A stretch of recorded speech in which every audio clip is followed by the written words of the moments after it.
et bienvenue sur cette plateforme Et si on en parlait? Aujourd'hui, un thème d'actualité. Plusieurs personnes ont été touchées par des deuils douloureux avec cette pandémie. Plusieurs personnes ont été infectées par ce virus COVID-19. Sur la planète entière, des millions de personnes ont été touchées, des milliers de personnes ont perdu la vie. Faire un deuil dans un temps de confinement, une chose très difficile. Est-ce qu'on en sort avec des séquelles? Comment faire un deuil? Comment accompagner le mort quand on n'a pas accès à la personne qu'on est en train de perdre? Très, très difficile. Nous recevons également des témoignages. Nous en parlons avec nos panélistes. Depuis la Belgique, Marie-Claire Toumba, bonjour. Bonjour, merci. Alors, nous avons également Rachel Tanguy. Rachel Tanguy, bonjour. Bonjour Nathalie. Nous avons toujours de la Belgique, nous avons Valentine Toumba. Valentine Toumba, bonjour. Bonjour, bonjour à toutes. Bonjour. Et d'ici au Canada, nous avons Agnès Mutombo. Bonjour Agnès. Bonjour Nathalie, bonjour à toutes. Bonjour, voilà, donc nous allons partager pendant cette heure de ce qui se passe actuellement. Nous allons recevoir des témoignages, comme je le disais tout à l'heure.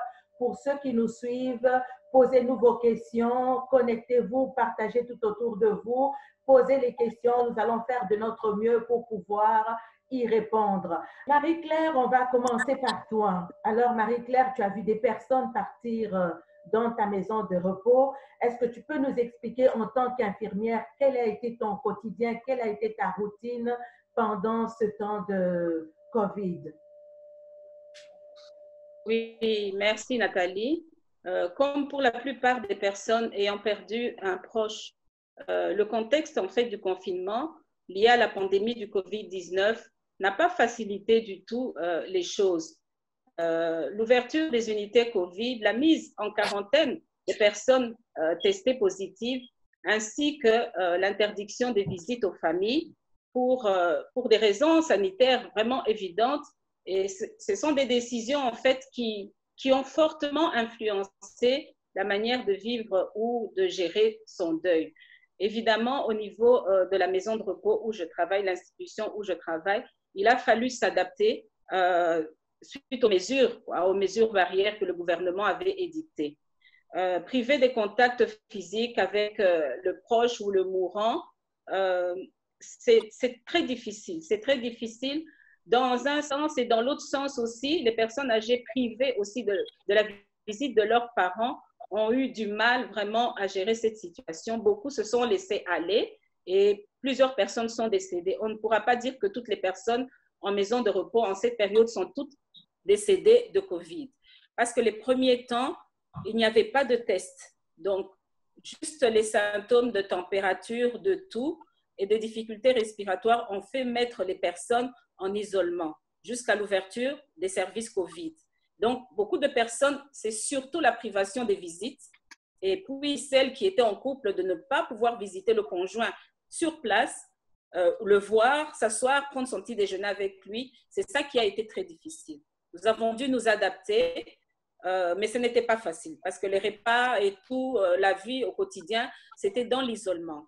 Les séances de gymnastique, les séances d'animation, les repas en salle, tout ça était interdit, donc était suspendu.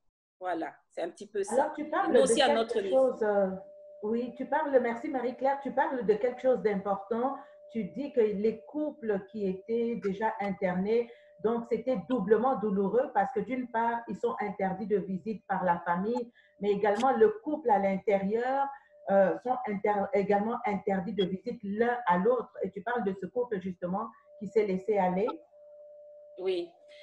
Tous les couples, en fait, dans l'institution où je travaille, il y a des chambres de couples, mais il n'y en a pas beaucoup. Là, je vais parler d'un couple qui avait, dont chaque conjoint avait sa chambre. Là, ça a été très difficile parce que l'habitude déjà d'aller rejoindre son conjoint aussitôt la toilette, les soins faits, cette habitude a été rompue.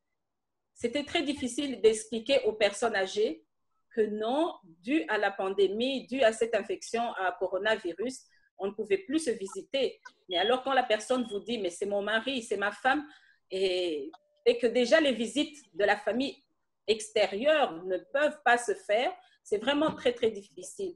Donc, le couple, là, s'est laissé aller. Le monsieur, donc, est décédé très vite parce qu'il n'a pas supporté. Il le disait tout le temps, il vaut mieux mourir. Arriver ici pour ne pas voir ma femme, il vaut mieux mourir. Et quelque temps après aussi, son épouse l'a suivi. Oh là là, quel drame, hein? Quel drame. Oui. Et nous avons vécu beaucoup de drames comme ça. Cette période a été très, très difficile pour plusieurs familles et nous compatissons avec toutes les familles. Marie-Claire, est-ce que c'est difficile de faire, c'est quoi la difficulté de faire justement son deuil pendant cette période de confinement? La difficulté dans cette période de confinement, je dirais plutôt, c'est les mesures qui ont été imposées. Les mesures ont contraint les familles à ne pas se voir, ont contraint la famille de quelqu'un, d'un mourant ou d'une personne décédée, à ne pas aller jusqu'au bout de ce qu'elle doit faire. L'enterrement, les obsèques, tout ce qu'il y a comme cérémonie. Pour les personnes croyantes, une cérémonie religieuse, tout se faisait au cimetière et beaucoup n'ont pas pu assister. Dans les premières semaines, dans les premiers mois que le Covid est survenu ici en Belgique, c'était très difficile. C'était très difficile. Cette imposition, ce n'est pas que c'est un choix que vous avez fait parce que vous êtes empêché ou parce que vous ne voulez pas, mais là, on vous interdit à cause des mesures sanitaires.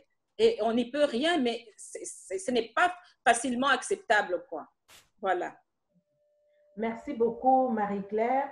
Nous avons la grâce justement d'avoir, nous allons prendre le témoignage. Nous avons avec nous Valentine. Valentine, le 30 avril, maman décède du Covid. Ça a été très, très rapide. Valentine, est-ce que tu peux nous donner ton témoignage? Comment est-ce que tu as vécu ce temps de deuil, l'accompagnement avec maman? Comment est-ce que tu l'as vécu? Rebonsoir. Merci donc de l'opportunité que tu me donnes de pouvoir partager mon témoignage. Le but est d'édifier et d'encourager les personnes qui ont vécu la même chose et qui peut-être ne savent pas comment envisager l'avenir. Après, alors que maintenant tout le monde se déconfine et ils ont du mal en fait à se projeter. Donc c'est pour les encourager par rapport à mon témoignage à moi. Donc, effectivement, le 30 avril dernier, notre mère nous a quittés après 10 jours d'hospitalisation. Ça a été effectivement très rapide. Dès le 3e jour, les médecins nous annonçaient déjà qu'il n'y avait plus rien à faire et qu'elle allait nous quitter. Donc, dans un premier temps, ça a été de la colère, beaucoup de frustration. Ces mesures sanitaires, effectivement, qui nous étaient imposées et cette impossibilité de pouvoir la rejoindre, de pouvoir l'accompagner, de pouvoir l'encourager, la soutenir, a été très difficile à accepter.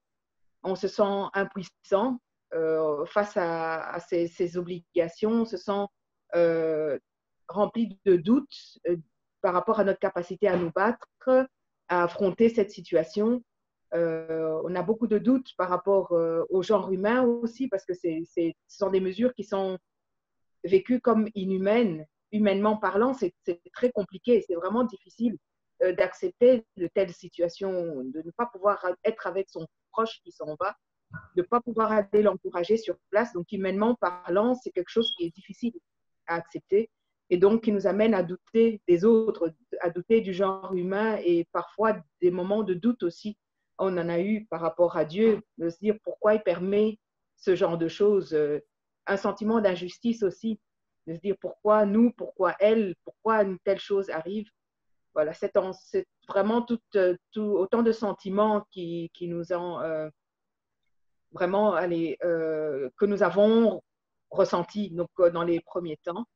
C'est allé tellement vite qu'on n'a pas le temps de se rendre compte de ce qui arrive, de réaliser ce qui se passe, de pouvoir ne fût-ce que se faire à l'idée de ce qui est en train de se passer. Donc, c'est vraiment très difficile. Alors, comment tu fais? Merci Tina, ça a été un temps très, très difficile. Perdre un proche, c'est une chose déchirante et surtout la rapidité avec laquelle ça s'est fait. Alors, comment tu fais, Valentine, pour surmonter ce deuil? Par rapport à cette difficulté à ne pas pouvoir aller voir notre mère, cette colère qui avait dans un premier temps, cette frustration. Et donc, en fait, ces premières émotions que nous avons ressenties dans un premier temps, très vite, par notre foi, nous avons repris le dessus. En fait, c'est notre foi qui nous a aidés très vite, très rapidement à pouvoir reprendre le dessus, à nous dire qu'on n'allait pas nous laisser abattre, qu'il fallait qu'on se batte et que si nous ne savions pas l'accompagner physiquement, être à ses côtés physiquement, nous allions le faire spirituellement.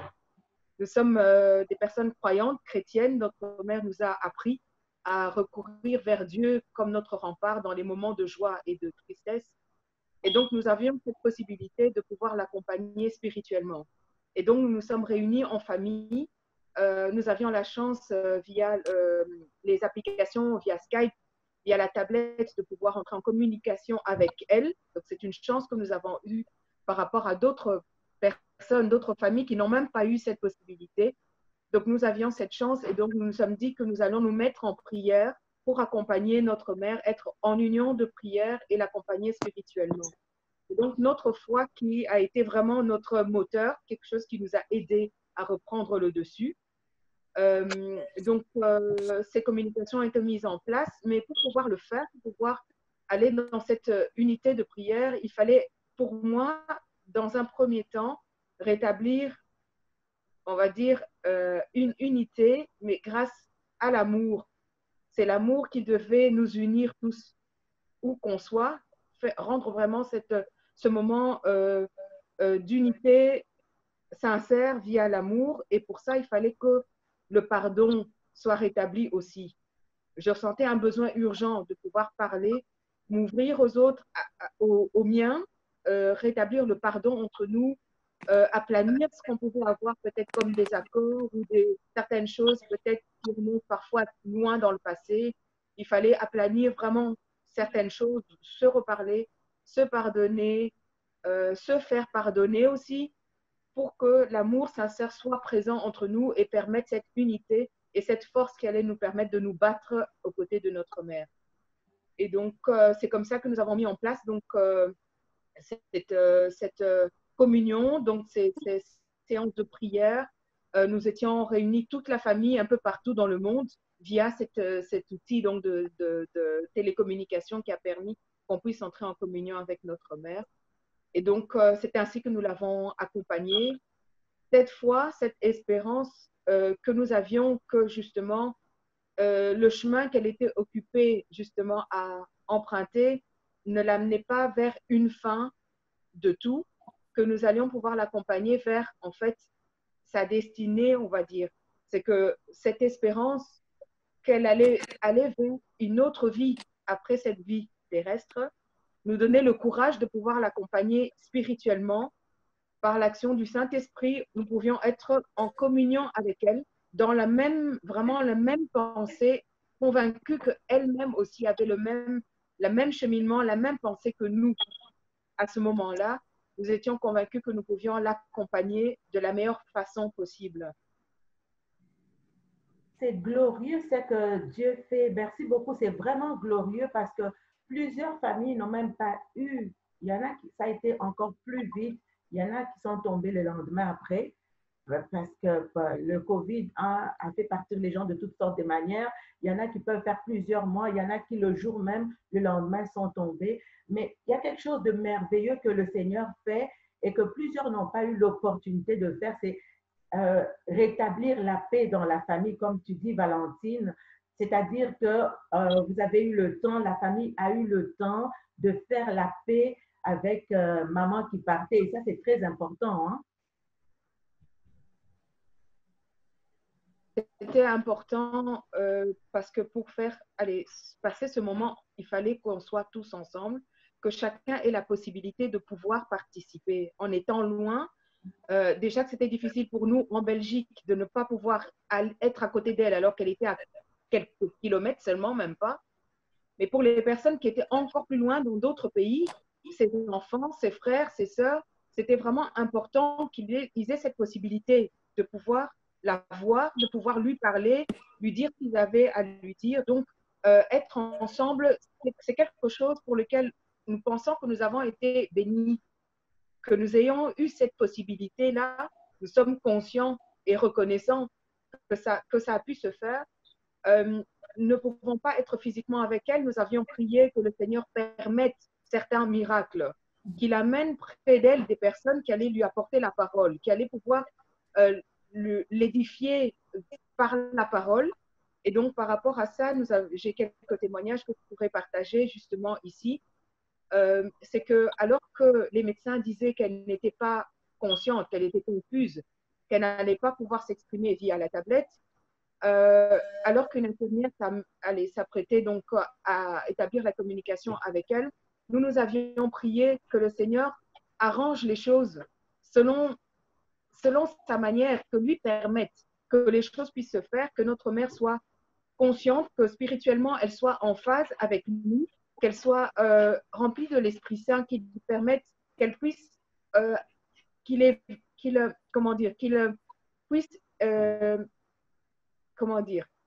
puisse la mettre, on va dire, en communion avec elle, qu'elle puisse spirituellement être en phase, qu'elle puisse avoir des prières qui l'agréent, qu'il permette en fait que cette communion puisse se faire spirituellement. Et donc l'infirmière qui a été près d'elle pour cette communication, lorsque je lui ai demandé si elle pouvait lui lire des passages bibliques, elle m'a répondu agacée que ce n'était pas à elle de le faire, qu'elle n'avait pas le temps, que ce n'était pas à eux de le faire. Mais donc, ce n'était pas une exigence, c'était vraiment une prière qu'on faisait à Dieu qui puisse le permettre. Et donc, quand elle a été près de notre mère, qu'elle y a fait savoir que la famille était là, notre mère a ouvert les yeux et elle a dit « Jésus est Seigneur ». Le seul moment qu'elle nous a vraiment parlé, c'était pour glorifier Dieu, pour proclamer la Seigneurie du Christ. Elle a chanté, malgré ses difficultés donc respiratoires, elle n'avait pas son masque, elle a chanté, elle a glorifié Dieu et elle a chanté son chant de victoire. Nous étions émerveillés parce que nous ne nous attendions pas à ça. Même le côté d'elle ne s'attendait pas non plus à cela. Et donc, cette union de prière, je pense que Dieu a écouté nos prières et nous pensons que spirituellement, pour les personnes qui souffrent de cette distance, de ne pas pouvoir être physiquement présents à côté de leurs proches, nous sommes convaincus que spirituellement, nous pouvons être en communion avec les nôtres. Et que donc, de cette façon-là, nous pouvons, pour nous qui sommes peut-être dans le même pays, mais même pour ceux qui sont loin, par la communion spirituelle, nous pouvons accompagner nos proches de cette façon-là et être à leur côté malgré la distance et les mesures sanitaires. Alors, quand tu parles de communion spirituelle, parce que qu'est-ce que tu entends par la communion spirituelle? C'est-à-dire que nous sommes des personnes physiques, mais nous sommes des personnes spirituelles aussi. Et donc, par l'action du Saint-Esprit que nous avons évoquée, étant tous chrétiens, notre mère aussi, nous-mêmes, nous tous, nous étions dans la même communion via l'action du Saint-Esprit.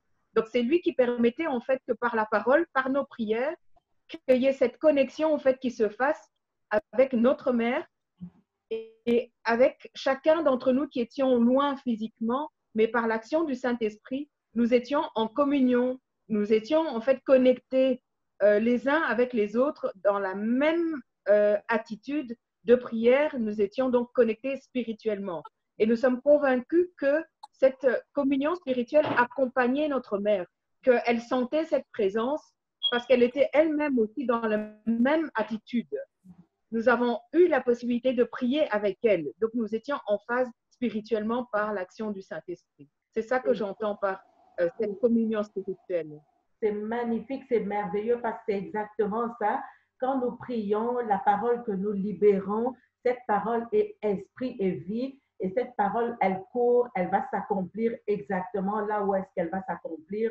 Donc oui, la famille était en union d'esprit par l'Esprit de Dieu. Merci beaucoup, Valentine. Comment ça va aujourd'hui?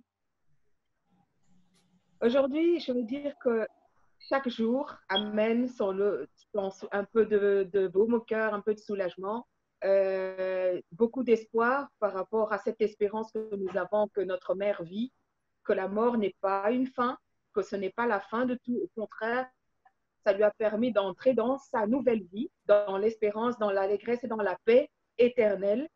Ça, c'est quelque chose qui donne beaucoup de courage, qui console en fait, hein, de se dire que voilà, elle continue en fait son chemin.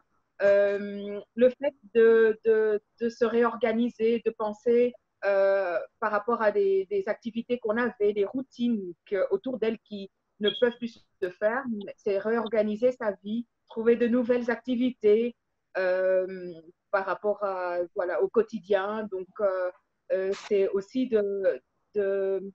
d'avoir des souvenirs heureux, le fait de repenser à des événements heureux, de se nourrir des choses positives. Nous rigolons beaucoup quand nous parlons d'elle, on se rappelle des bonnes choses. Ça permet en fait d'avoir des moments de joie, de ne pas se laisser effondrer dans la tristesse. Pardon. Donc, tout doucement, on remonte la pente et voilà, il y a des moments où c'est un peu plus difficile, mais globalement, c'est vraiment des moments de joie. On se rappelle des bonnes choses et on repense à son caractère qui était très joyeux aussi, positif.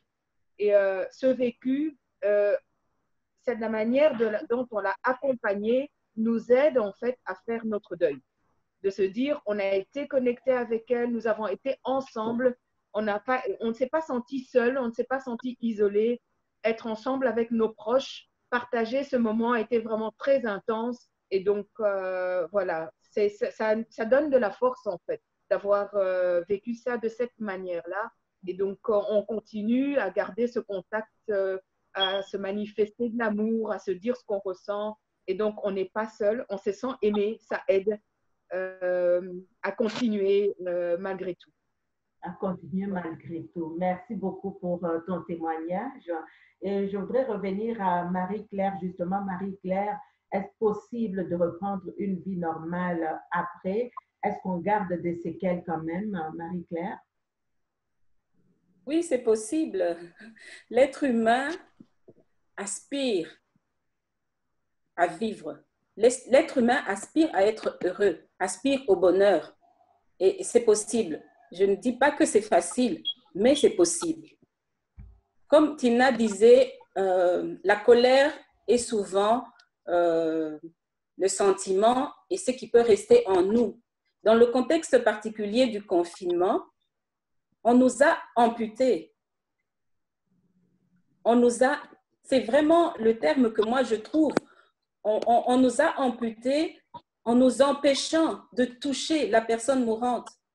Même si elle est décédée, de la toucher, juste de la toucher. On nous a amputés de la serrer dans nos bras. On nous a amputé nos pieds pour aller la voir, pour aller sur place, parce que les institutions de soins étaient fermées au public. Qui que vous soyez, vous ne pouviez pas aller. C'est vrai qu'on entend qu'il y a eu des exceptions et au fur et à mesure des semaines, les hôpitaux et les institutions de soins, les maisons de repos prenaient des dispositions pour faciliter. Mais au tout début, le COVID, c'était quelque chose de nouveau.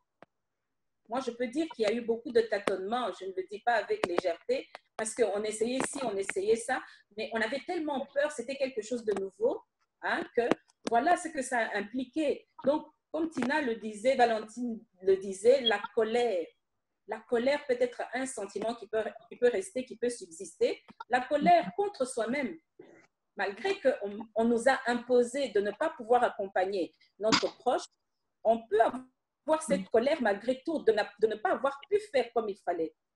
Pensez à ces personnes qui, au tout début de l'apparition du Covid, n'ont même pas pu voir. Valentine parle de séances de visioconférence.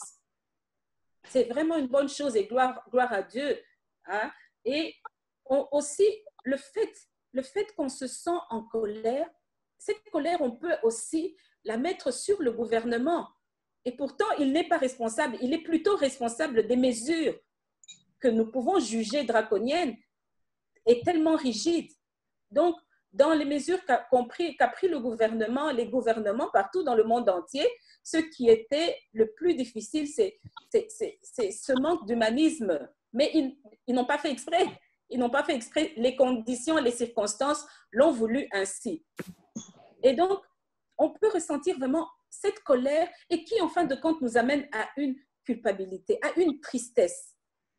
Et ce à quoi nous devons aspirer, en fin de compte, c'est quoi? Il faut chercher la voie de l'apaisement. Parce que si on est tellement en colère et qu'on devient, on se culpabilise, on est tellement triste, on se culpabilise, ça va tellement nous miner et on ne sait pas en sortir. Mais puisqu'il faut continuer, il faut aller de l'avant. C'est à ça que chacun de nous, chaque être humain aspire au fond de lui. Donc ça c'est ce que je trouve qui a été vraiment très difficile, mais c'est possible parce que le Seigneur Jésus-Christ est venu pour soulager les cœurs brisés. Amen. Il est venu pour apporter la paix. Il est venu pour apporter, par son amour, il est venu pour vraiment nous ramener là où nous sommes dispersés, là où nous sommes détruits, là où notre âme, quelque part, notre cœur est saccagé par cette douleur. Le Seigneur Jésus-Christ vient avec ses paroles.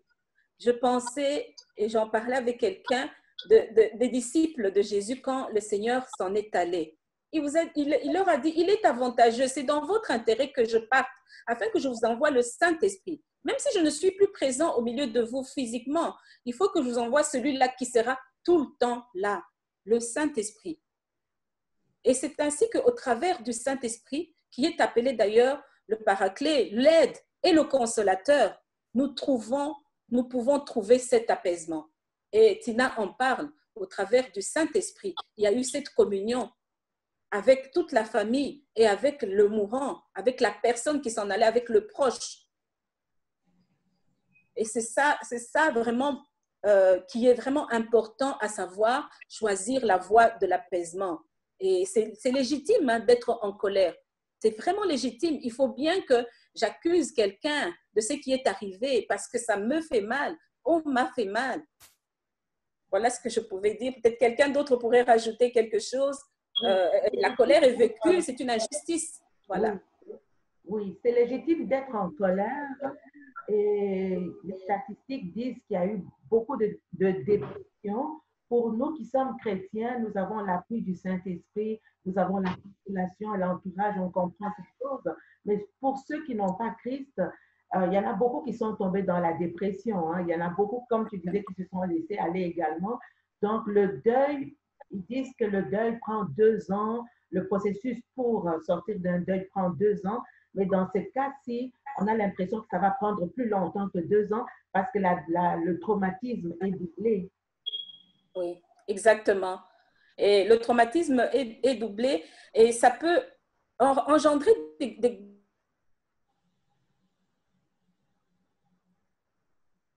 des grosses ruptures. On s'est senti mal compris. On n'a pas eu les bras pour nous entourer, pour comprendre pourquoi on était en colère, pour comprendre pourquoi est-ce que comment est-ce que je peux dire, on refuse par exemple de prendre le téléphone, on refuse de répondre, on refuse. Donc c'est vraiment des grandes ruptures et des grands bouleversements qui peuvent se faire en soi. Donc je pense que nos panélistes ici pourront aussi apporter un petit plus par rapport au fait que l'entourage est très important. L'entourage est très important et ce sont ces bras-là qui ont été coupés pour aller les uns vers les autres et que ça n'a pas suffi. Serrer parfois quelqu'un dans les bras, lui dire je t'aime, lui dire simplement je suis là. Que même si l'autre est parti, il y a encore de la vie avec les autres personnes. Est-ce qu'il y a quelqu'un d'autre qui pourrait rajouter? Merci Marie-Claire. Est-ce qu'il y a quelqu'un d'autre qui a quelque chose à dire par rapport à ce point? Parce que Tina, tu en parles déjà justement, l'entourage est très important. On va venir à Rachel. Rachel, tu as perdu déjà plusieurs proches. Tu vas nous en parler. Alors, le Seigneur, tu es passé par là avant, le Seigneur t'a donné des clés. Est-ce que tu as des clés pour nous aujourd'hui? Quelqu'un qui vit un deuil en ce moment, Nous savons, les gens ne sont pas seulement morts par le Covid.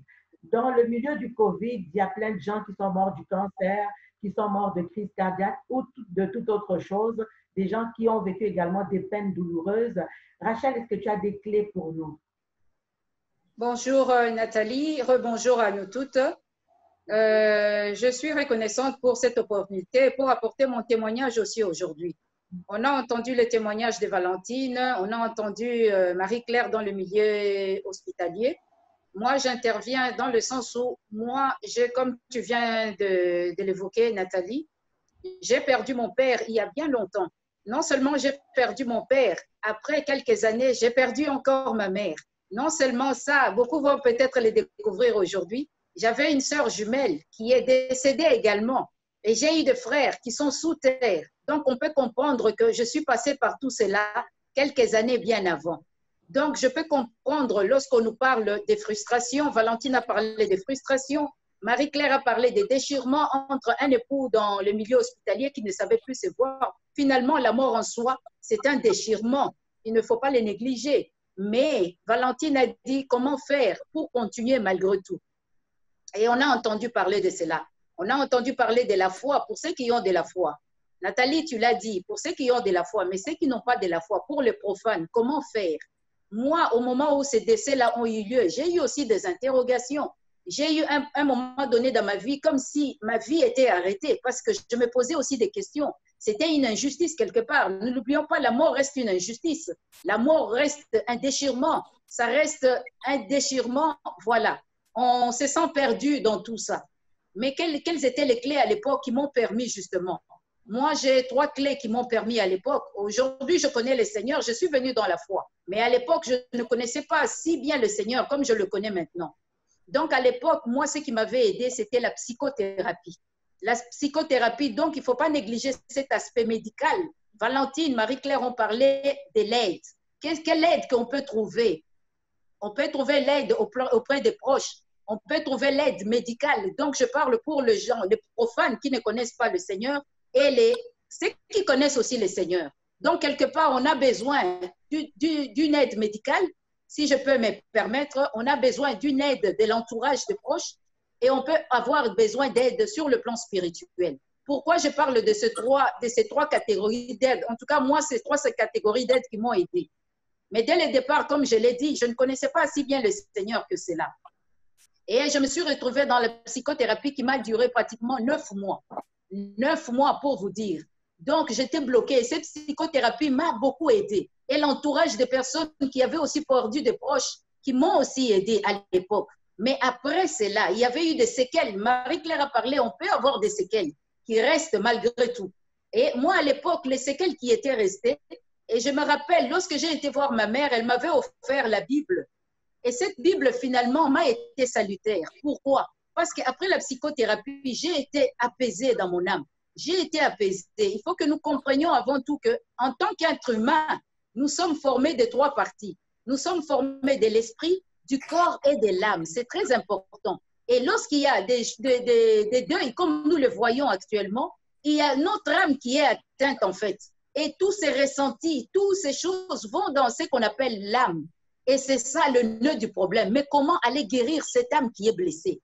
Comment aller donner la réponse à cette douleur que personne, on a l'impression qu'autour de nous, personne ne nous comprend. C'est pour cela qu'il est très important de ne pas négliger la douleur d'une personne qui a perdu.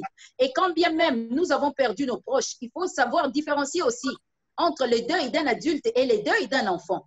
Comment un enfant peut les ressentir au niveau de l'orphelin, au niveau de la veuve, tout ça est très important.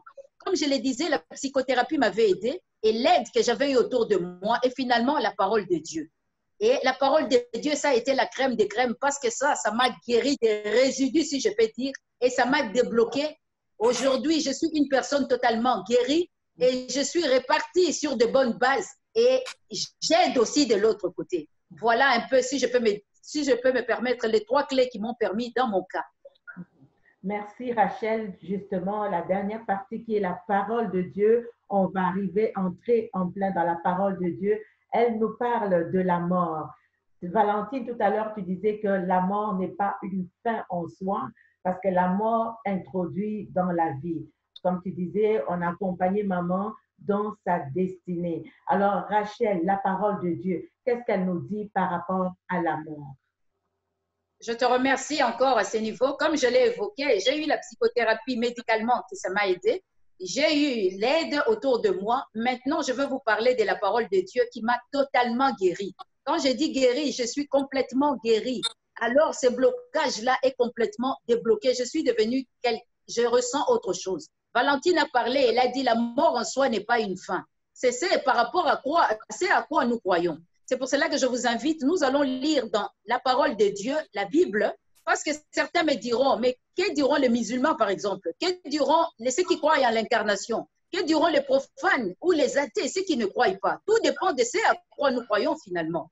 Et moi, à l'époque, comme je vous ai dit, ma mère m'a offert cette Bible, elle m'a été salutaire. Parce qu'un beau jour, je suis tombée sur un passage que nous allons lire. Je vous invite de prendre les Bibles en tout cas. Nous allons les lire dans 1 Thessaloniciens, chapitre 4, au verset 13. Nous lisons ces passages. Le passage qui m'avait aidé et qui a été un début de guérison pour moi. Nous lisons, frères, nous ne voulons pas que vous restiez dans l'ignorance au sujet de ceux qui se sont endormis. Vous ne pouvez pas vous affliger comme font les autres qui n'ont pas d'espérance. Ne croyons-nous pas que Jésus est mort et ressuscité? De même, Dieu fera que Jésus prenne avec lui ceux qui se sont endormis. À la lumière de ce passage que nous venons de lire dans 1 Thessaloniciens 4, verset 13, on nous parle de la mort comme un endormissement. Certains me diront, mais non, toi tu me parles d'un endormissement, mais je ne verrai, Valentine a dit, je ne vois plus ma mère. Moi, je ne vois plus mes parents. Mais qu'est-ce qui me fait que... Mais justement, c'est cette espérance. Valentine a parlé de l'espérance, mais l'espérance en quoi? Lorsque nous lisons cette parole, nous comprenons bien que la mort, finalement, n'est pas une soin en soi. Ce n'est qu'un endormissement selon la parole de Dieu. Et on a parlé du nom ici. Marie-Claire a parlé de Jésus, Valentine a parlé des Saint-Esprit. Mais qu'est-ce que ces gens-là font justement par rapport à la mort? Quel est le lien? Si nous revenons à Jésus-Christ, Jésus-Christ est le Fils de Dieu. Si nous allons dans les épîtres des gens, on nous dit au commencement, avant que toute chose qui existe, il faut que nous comprenions, malgré notre monde physique, il y a aussi un monde spirituel qui existe. Et c'est ce monde spirituel-là qu'on appelle Dieu. Et c'est de cette espérance que Valentine parlait et Marie-Claire. Il y a un monsieur qu'on appelle Jésus. Ce monsieur-là, c'est le Fils de Dieu. Et c'est la parole de Dieu qui avait revêtu la chair. Et nous entendons souvent parler de Noël, nous entendons parler de la Pâque, de la Pentecôte, mais ce n'est pas des fêtes qui nous sont tombées du ciel. C'est la fête parce qu'un monsieur qu'on appelle Jésus était venu sur la terre. Il était bel et bien venu sur la terre. Et c'est le Fils de Dieu. Dieu a vu cette souffrance. Il a dit, il faut que j'envoie quelqu'un qui est d'ici, du spirituel, qui l'a expliqué à ceux qui sont sur la terre de comprendre que la mort à soi n'est pas une fin. D'où la venue de Jésus par ce que nous fêtons Noël aujourd'hui. Et c'est pour cela qu'on nous parle du calendrier. On nous dit avant Jésus-Christ et après Jésus-Christ. Avant que Jésus ne vienne, il y avait eu un souci. Tous ceux qui mouraient, ils allaient quelque part. Mais lorsque Jésus est venu sur la terre, c'est pour cela dans Jean 3,16, il est écrit que Dieu a tant aimé le monde qu'il a envoyé son unique, son Fils unique, afin que quiconque croit en lui, qu'il ne périsse pas, mais qu'il ait la vie éternelle. Et c'est de ça que Valentine parlait. Après la mort, ce n'est pas une fin en soi parce qu'il y a une continuité en fonction de ce que nous croyons. Et ici, nous avons vu qu'on parle de la mort comme l'endormissement. Mais l'endormissement en quoi? Nous avons dit au début ici que nous sommes composés d'esprit, de corps et d'âme. Et sur cette terre, nous vivons selon ces corps que nous voyons. Et ces corps, un jour, il doit retourner à la terre parce qu'il a été tiré de la terre. Mais notre esprit, lui, il continuera à vivre éternellement, ainsi que notre âme. D'où l'importance de comprendre ces choses et le lien avec cet homme qu'on appelle Jésus. Et c'est pour nous que Dieu l'a envoyé sur la terre et c'est pour nous qu'il a connu cette expérience de la mort.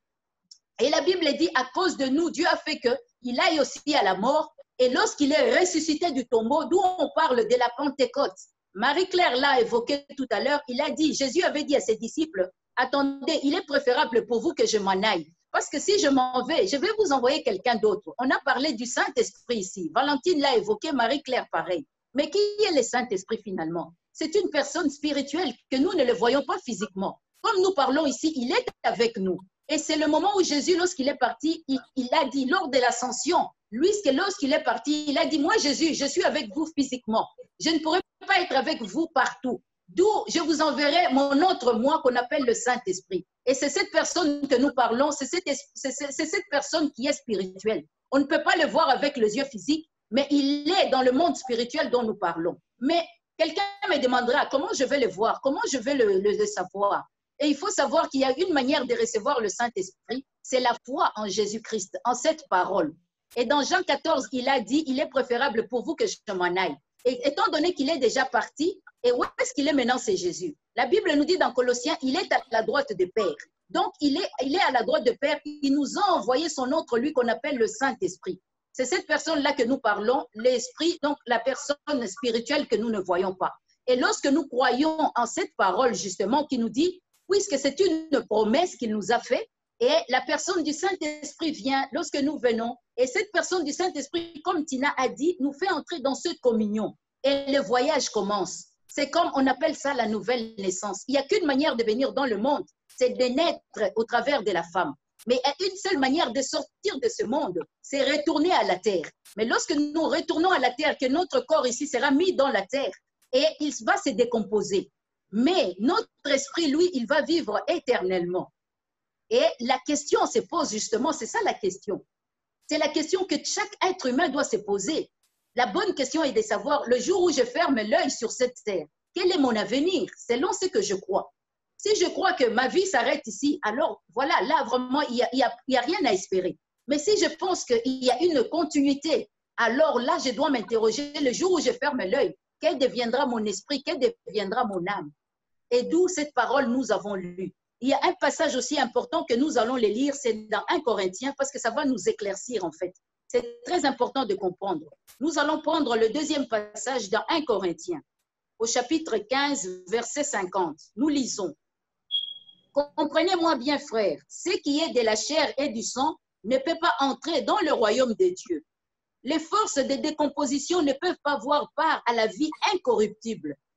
Aussi, je vous dis, cette chose extraordinaire, même si nous ne mourrons pas tous nous serons transformés. Lorsque la trompette sonnera, ce sera l'affaire d'un instant, d'un clin d'œil.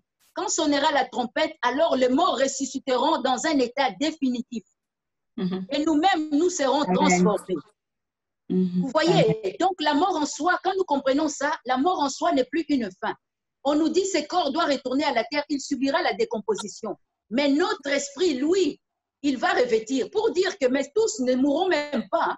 Ça veut dire à un moment donné, dans notre existence, nous allons subir la transformation. C'est comme les 3 états de la matière. On a l'eau, on a l'air, on a la glace. Mais qu'est-ce qui se passe entre ces 3 états de la matière? C'est exactement ce qui se passe. Lorsqu'on a l'eau et qu'on veut avoir quelque chose de solide, on va mettre ça dans le congélateur et ça solidifie. Lorsque je sors mon glaçon du congélateur, je le chauffe à l'eau et ça, c'est, comme on dit, ça s'évaporise. Et c'est ça notre esprit. Notre esprit en soi ne mourra pas.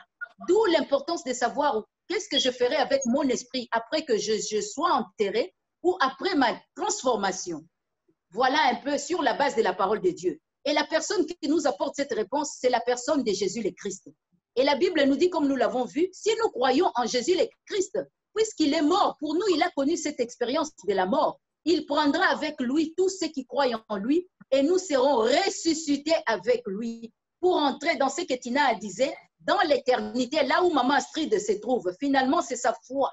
Finalement, c'est notre foi. C'est en quoi nous croyons. Et Dieu nous a laissé le libre arbitre de croire ou de ne pas croire. Maintenant, nous choisissons finalement sur la terre. Nous choisissons notre avenir. Est-ce que je choisis de croire en cette personne, en ce monsieur qu'on appelle Jésus? Est-ce que je choisis de ne pas croire en lui? Parce que cela va déterminer mon futur dans l'éternité.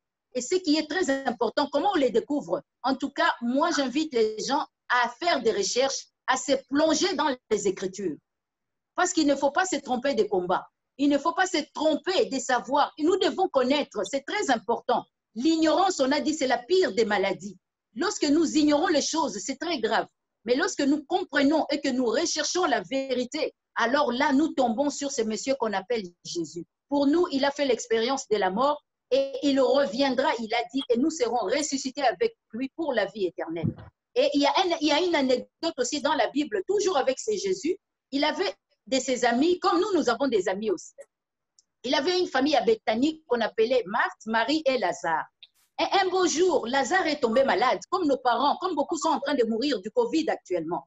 Et un jour, son ami est tombé malade, on l'appelle Lazare. Mais il était de l'autre côté. Et Marie et Marthe, les sœurs de Lazare, ont envoyé des personnes et dire, va dire à Jésus, ton ami là que tu aimes, il est mort. Et il est malade. Et Jésus a pris 2 jours pour arriver, alors qu'il était à l'agonie. Et cet homme Lazare qui était l'ami de Jésus, il est mort. Mais Jésus a dit à ses disciples, on va aller réveiller notre ami Lazare. Les disciples ont dit, mais on t'a dit qu'il est mort. Donc même pour les disciples, ils ne comprenaient pas encore ce que c'était la mort. Pour Jésus, c'est un endormissement. Mais il a dit, on va aller réveiller notre ami Lazare, il dort. Et Jésus s'est revenu à Béthanie. Et lorsqu'il est arrivé, les sœurs de Lazare lui ont dit, mais ton ami, on t'a envoyé, jusqu'à présent, tu ne pouvais pas bouger. Mais il leur a dit quelque chose d'important dans Jean 11, verset 40. Il leur a dit, je vous dis, je suis la résurrection. Ne vous ai-je pas dit que si vous croyez, vous verrez la gloire de Dieu? Il leur a demandé simplement, montrez-moi le tombeau, là où vous l'avez mis. Et Jésus s'est rendu au tombeau de Lazare. La Bible nous dit qu'il avait déjà pourri, ça faisait 4 jours qu'il était dans le tombeau. Son corps avait déjà eu une décomposition. Mais puisque Jésus-Christ, comme nous l'avons dit, il est la résurrection, justement. Ah, voilà ce qui est beau. Voilà pourquoi la mort en soi n'est pas une fin. Voilà pourquoi l'apôtre Paul pourra dire que c'est un gain. Parce que quand nous mourons en Christ, alors nous entrons dans l'éternité, la vraie vie commence. Et lorsque Jésus s'est rendu au tombeau, il n'a eu qu'un seul mot. Il a levé les yeux vers le ciel, il a dit, Père, je te rends grâce parce que tu m'exauces toujours. Parce que lui, lorsqu'il est venu accomplir la volonté de Dieu, c'est-à-dire nous racheter de la mort, pour que la mort ne soit plus une perte, pour que la mort ne soit plus une fin en soi.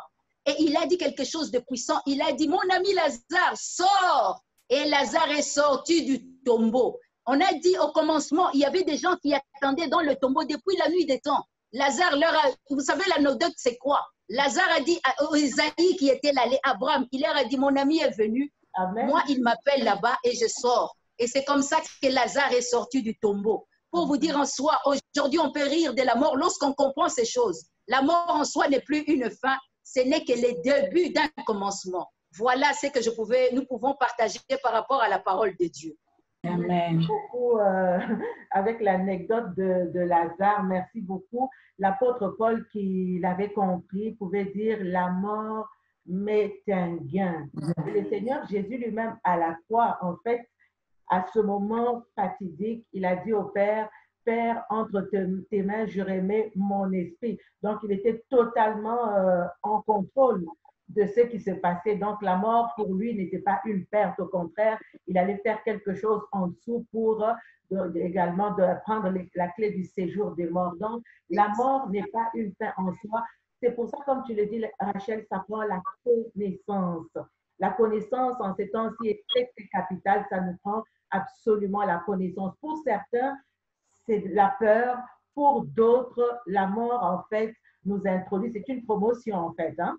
Elle nous introduit, comme tu disais, Valentine, dans notre destinée avec le Seigneur. Pour certains, elle les introduit dans autre chose, mais pour ceux qui ont été semés en Christ, la mort nous introduit dans la vie. Merci beaucoup, Rachel. Je vais revenir à Agnès. Agnès, on a besoin d'encouragement. Il y a des familles qui souffrent. Dernièrement encore, nous apprenions avec beaucoup de larmes la perte dans une famille. 4 personnes sont parties le même jour de manière très horrible dans un incendie. Des choses difficiles. Certains partent par le Covid, certains partent par des accidents. Les gens partent par toutes sortes de façons. Personne ne sait de la manière qu'il partira. Agnès, aujourd'hui, comment est-ce qu'on peut encourager ceux qui nous suivent en ce moment? Bonjour, bonjour. Vraiment, je suis édifiée par vos témoignages. Ça m'édifie moi-même. En tout cas, merci Rachel, merci Valentine, merci Marie-Claire. Et qu'est-ce que moi je pourrais rajouter dans ça? C'est vraiment faire confiance en l'Éternel parce que c'est lui qui peut vraiment transformer notre chagrin en joie et aussi notre douleur, il peut nous montrer un autre chemin à suivre. Et c'est pour autant qu'il faudrait lui faire confiance. Lui faire confiance, il nous a laissé le Saint-Esprit, c'est lui notre consolateur. C'est lui notre consolateur. Et aussi, la Bible nous dit, je veux vous partager un passage que j'aime bien lire, c'est dans le psaume 34, 19. La Bible nous dit que l'Éternel est près de ceux qui ont le cœur brisé et il sauve ceux qui ont l'esprit dans l'abattement. Alors, on voit bien que Dieu veut nous encourager, il est proche de nous et aussi, vraiment, soyez fortifiés parce que c'est sûr que quand on perd un être cher, c'est difficile parce que la personne nous manque, la personne n'est plus avec nous. Mais quand on revient dans la parole de Dieu, Dieu nous fortifie. Alors, ce que moi, je pourrais rajouter, surtout pour la perte d'un être cher, comment un enfant peut aussi les vivre. Et c'est vraiment entourer les enfants de beaucoup d'amour, beaucoup de mots, parce qu'un enfant peut se sentir coupable de la perte d'un être cher. Alors, c'est pour autant qu'il faudrait qu'on soit attentif, attentionné à ce qu'un enfant peut vivre, parce que certains, il va les manifester par un comportement inhabituel et l'autre, il va le manifester par quelque chose qu'il a l'habitude de faire, comme un dessin, un jouet. Alors, c'est pour autant qu'il faudrait vraiment qu'on soit attentif à tout ce qui se passe tout autour de nous. Mais ce que je pourrais aussi rajouter à ça, ne restez pas silencieux. Vous avez besoin, vous pouvez vous confier à quelqu'un d'un être cher, quelqu'un de confiance. Ça peut être un pasteur, ça peut être une sœur, ça peut être un ami. Donc, vous pouvez parler. C'est normal les processus, c'est normal de vivre votre deuil. Mais soyez encouragés parce que la personne qui est partie nous a juste précédés là. Nous tous, on va passer par là. Mais soyez forts. C'est vrai que c'est difficile, mais par la parole de Dieu, on est réconforté. Merci. Alors, merci. Oui. Agnès, tu touches un point important, les enfants. Parfois, les enfants sont au rang des oubliés et pourtant, les enfants vivent aussi des déchirements. Les enfants ont des questions. Ils deviennent parfois très, très inquiets. Donc, ils ont besoin d'être entourés. On a besoin de leur parler, de leur expliquer également qu'est-ce qui vient de se passer. Alors, on ne peut pas les laisser dans l'ignorance. Et tu parles également d'un point important, ne pas s'isoler. Plusieurs vont se renfermer, s'isoler. C'est important de s'ouvrir, mais pas s'ouvrir à n'importe qui, de s'ouvrir à quelqu'un de confiance, quelqu'un qui peut nous écouter. Très important d'écouter également la personne qui vit le deuil. Hein? Merci. Effectivement, être attentif à ce que la personne partage, parce que beaucoup ne vivent pas un deuil de la même façon. Et puis, nous avons vu l'exemple de Valentine. Oui, ils ont accompagné maman et Rachel, peut-être qu'elle n'a pas eu le temps d'accompagner sa jumelle. Donc, c'est pas souvent dans les mêmes circonstances. Mais c'est pour cela qu'il faut être vraiment attentif, être proche de la personne qui vit ces deuils-là pour pouvoir l'accompagner. Et aussi vraiment,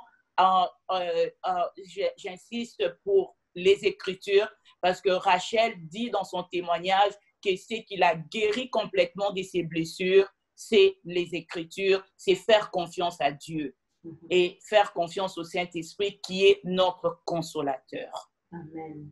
Amen. Merci beaucoup. Marie-Claire, toi, tu travailles dans une maison de personnes âgées, c'est vrai. Là, on parle d'enfants et les personnes âgées, mais est-ce que tu peux aussi nous aider avec comment aider un enfant qui vit la perte d'un être cher? Dans ce cas-ci, Valentine, les petits-enfants sont là. Dorian peut demander, mais qu'est-ce qui se passe? Où est passée mamie? Les enfants avaient un lien fort avec la personne qui vient de partir. Alors, Marie-Claire, comment est-ce qu'on peut aider un enfant? Agnès, tu commences à en parler, par les dessins, les écrits, par les dessins, écouter l'enfant. Est-ce que tu as une contribution également, Marie-Claire? Oui, hein, c'est vrai, chacune de nous peut dire quelque chose par rapport à cela. Euh, un enfant, un enfant est vrai, un enfant est entier. Devant un enfant, on ne doit pas faire semblant. Nous ne devons pas faire semblant devant un enfant. Nous devons nous montrer tel quel. Souvent, l'habitude qu'ont les adultes, c'est de se cacher, de nier les faits.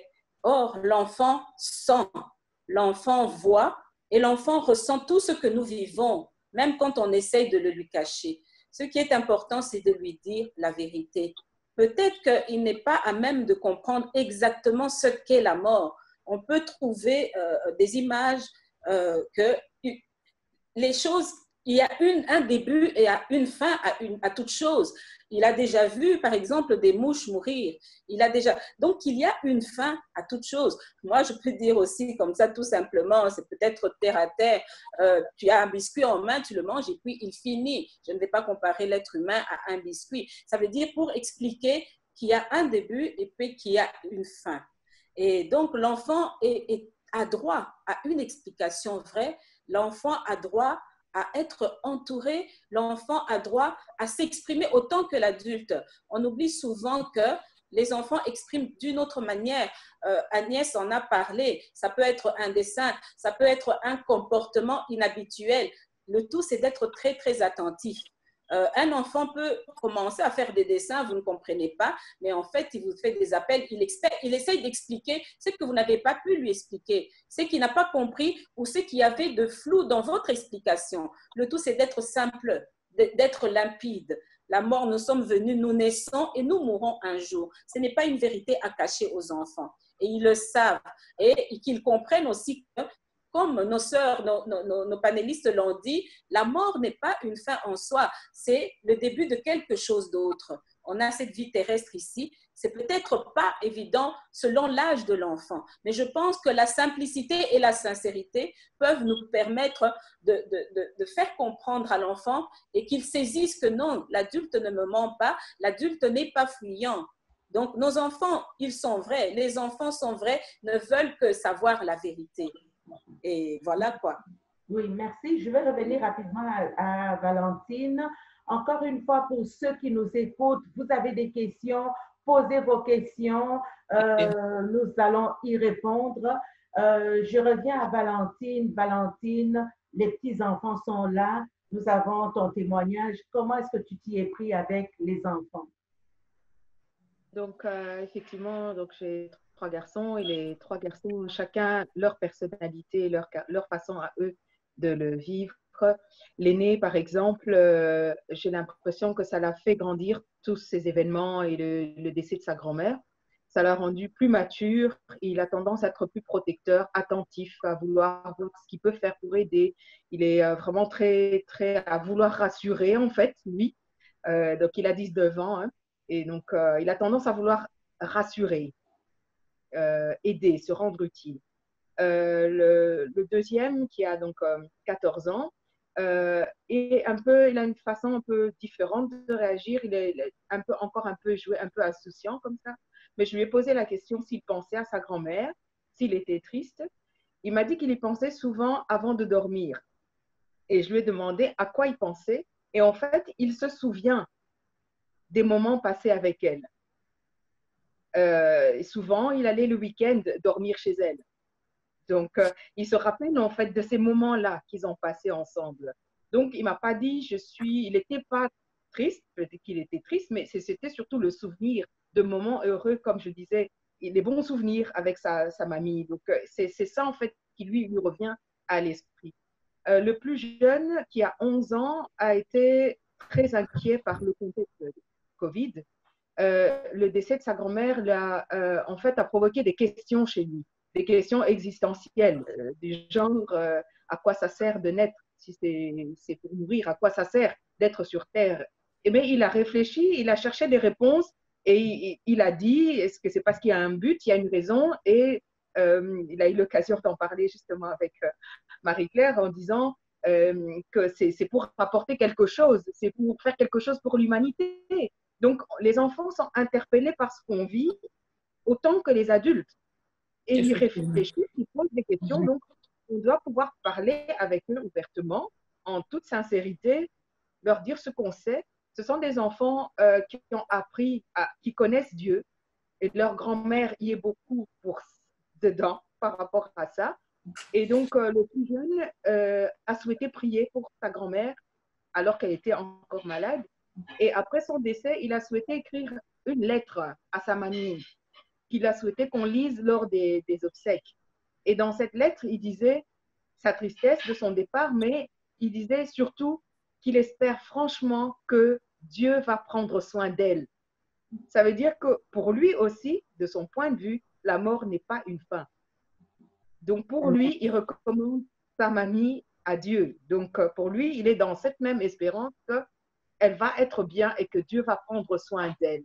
Donc chacun, avec sa personnalité, son caractère réagit différemment, mais c'est le dialogue, leur montrer de l'amour, être présent, vraiment parler avec eux, poser des questions pour qu'ils s'expriment. C'est ça qui aide vraiment pour eux aussi à faire le cap et à avancer. Merci beaucoup. Merci beaucoup. Voilà, on arrive déjà à la fin de l'émission. Il nous reste quelques minutes.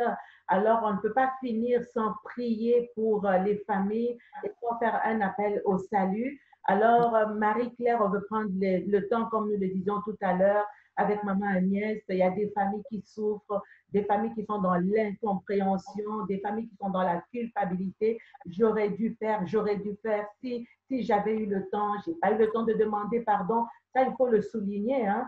Si Oui.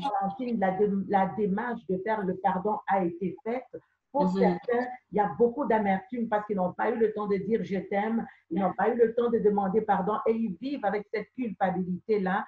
Donc, il y a plusieurs besoins. Marie-Claire, on veut prendre un temps et amener toutes ces familles devant le trône de la grâce et prier pour chacune d'elles. Donc, on va prendre un petit temps de prière avant le message du salut tout à l'heure. Marie-Claire, je te donne la parole.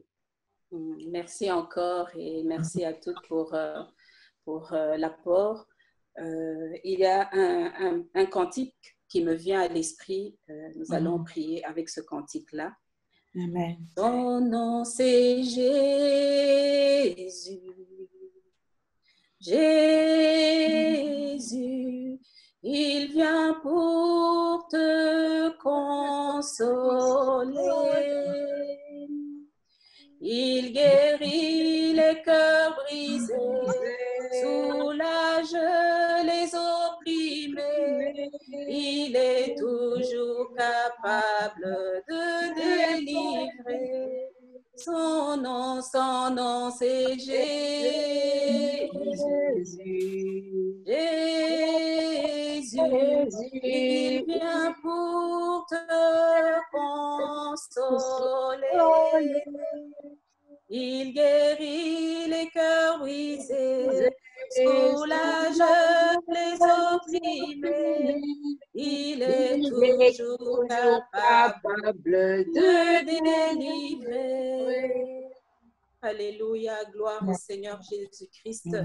Oh, merci, merci notre Seigneur et notre Dieu. Consolateur parfait, tu es celui qui guérit les cœurs brisés. Tu es celui qui soulage les opprimés. Tu es toujours capable de délivrer. Nous te sommes reconnaissants, Seigneur, encore aujourd'hui. Merci, Seigneur, parce que tu as été avec nous. Papa, il y a un besoin urgent pour des âmes blessées. Il y a un besoin urgent, Seigneur, pour des cœurs brisés par la douleur, par la perte, par le deuil, pour des âmes déchirées, Seigneur, mon Dieu, mon roi. La bonne nouvelle, c'est que tu nous as oints, Seigneur, pour porter des bonnes nouvelles. Seigneur, aux malheureux. Et nous voulons, Seigneur, à cette occasion, Seigneur, t'amener, Seigneur, les âmes, Seigneur, qui souffrent, les âmes qui ont soif de toi, les âmes qui recherchent la consolation. Seigneur, il y a des cœurs en colère, il y a des familles déchirées, Seigneur. Il y a même des membres de famille qui ne veulent plus se sentir, se parler, ni se voir, Seigneur Jésus-Christ. Il y a des cœurs qui désirent, Seigneur, ardemment le pardon. Seigneur, nous t'appelons encore ce soir, Papa.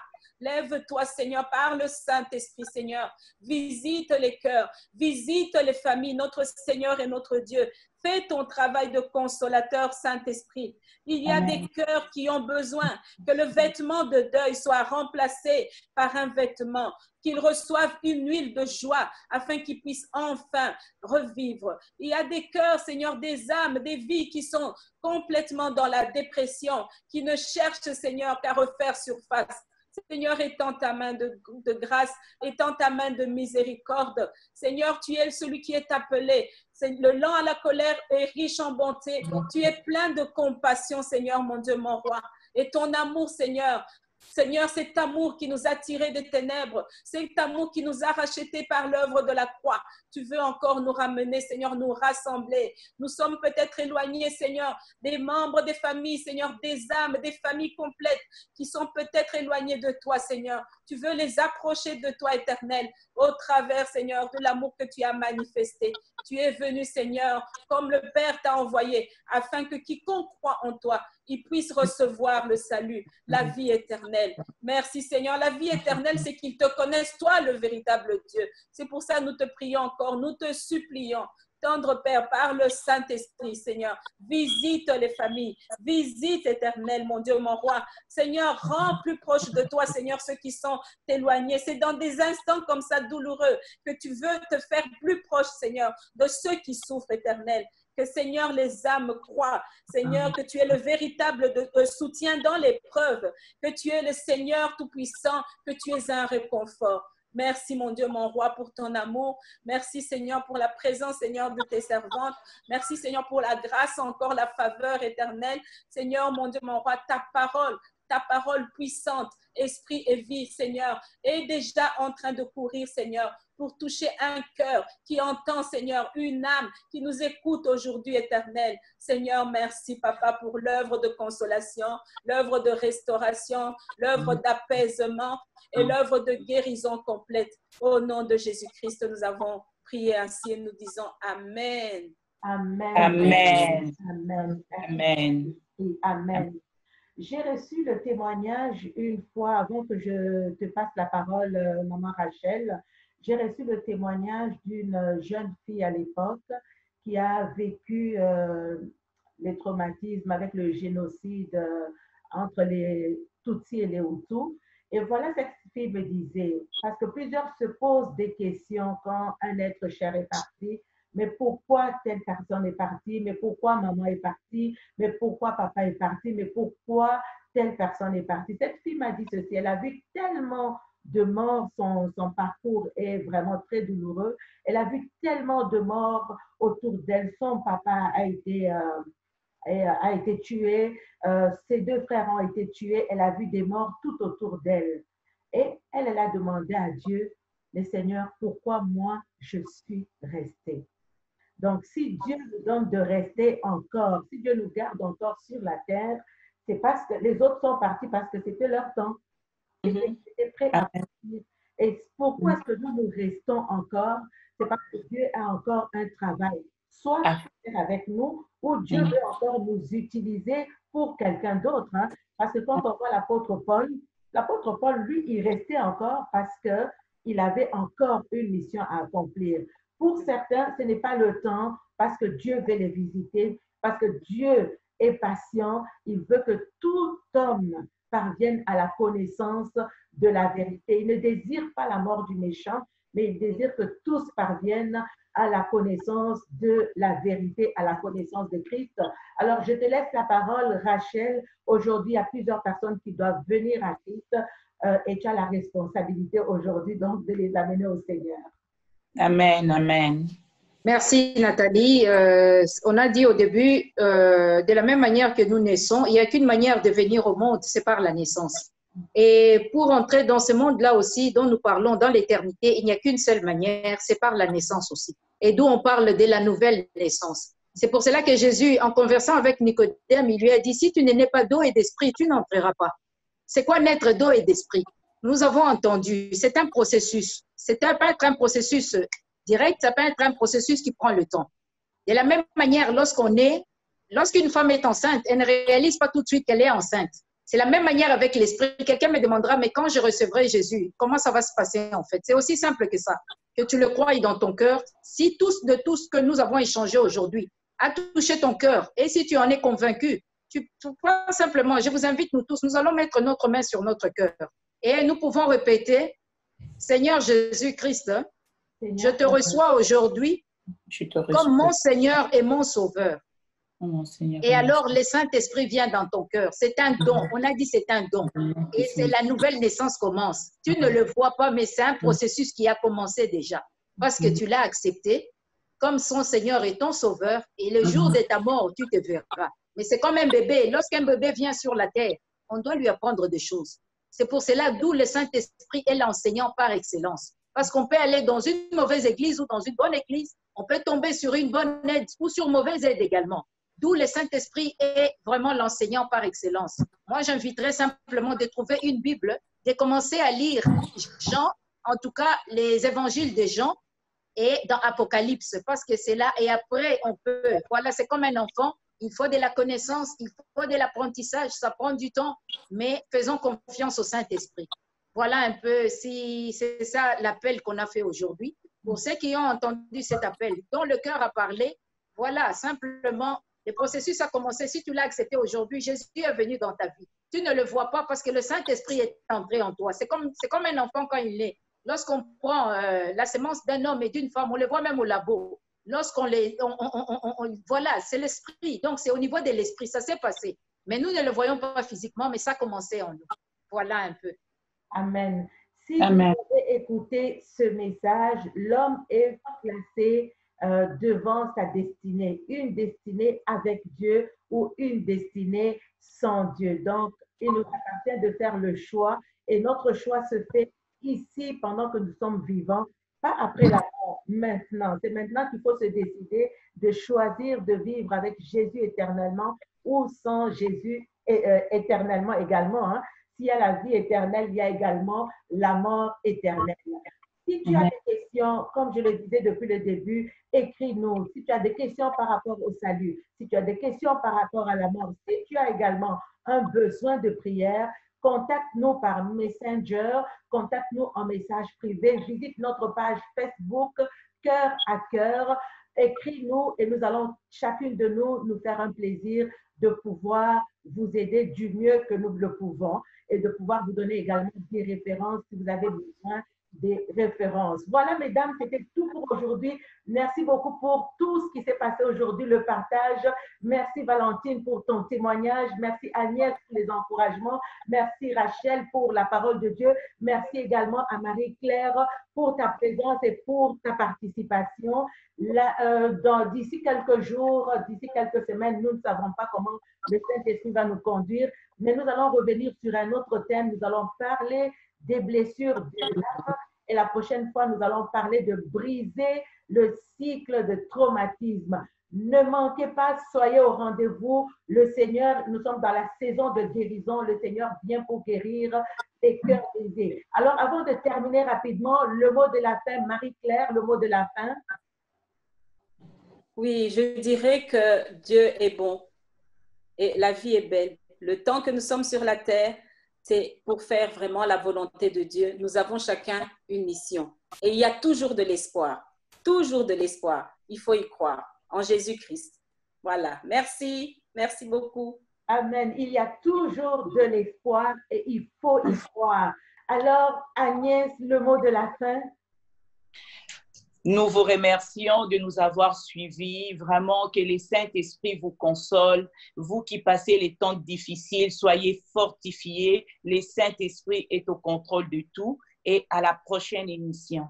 Merci. Le Saint-Esprit est au contrôle de tout. Merci beaucoup. Le mot de la fin, Valentine. Je dirais, Dieu nous aime et son amour est plus fort que la mort. Nourrissez-vous des choses positives, de bonnes choses. Wow, l'amour est plus fort que la mort. Amen. C'est tellement ça. L'amour est plus fort que la mort. Se nourrir des choses, des bonnes choses, entre autres la parole de Dieu. Merci beaucoup pour ton témoignage encore une fois. Le mot de la fin, Rachel. Moi, évidemment, je reviendrai toujours sur la parole parce qu'elle a été salutaire. Voilà mon mot de la fin. C'est dans Apocalypse, chapitre 14 au verset 13. Hein. Nous les lisons. Heureux de maintenant ceux qui sont morts dans le Seigneur. Oui, dit l'Esprit, ils sont réconfortés après toute leur peine, car leurs œuvres les ont suivis. Voilà les mots de la fin. Donc, dès que nous mourrons, selon le choix que nous aurons fait, soit nous sommes heureux de mourir même, je peux dire, parce que la vraie vie commence en fait. Voilà le mot de la fin. La mort nous introduit dans la vraie vie. La vraie vie commence après la mort. Merci, mesdames, d'avoir été avec nous et à très bientôt pour une prochaine émission. Que le Seigneur vous bénisse. Merci. Amen. Merci. Dieu te bénisse aussi. Merci.